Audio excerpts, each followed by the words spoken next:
भेटेको भए ठिकै हुन्थ्यो भेटिहाल्यो अब छुट्नै पर्यो जिन्दगीको खेल छाडी जाने नै हो र छेडिँदै नभेट्दा साथै जान्थ्यो प्राय समय अङ्गालै हुन्थ्यो पिरती साँचेथ्यो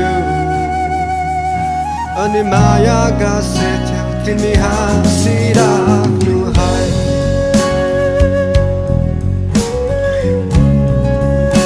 तिमी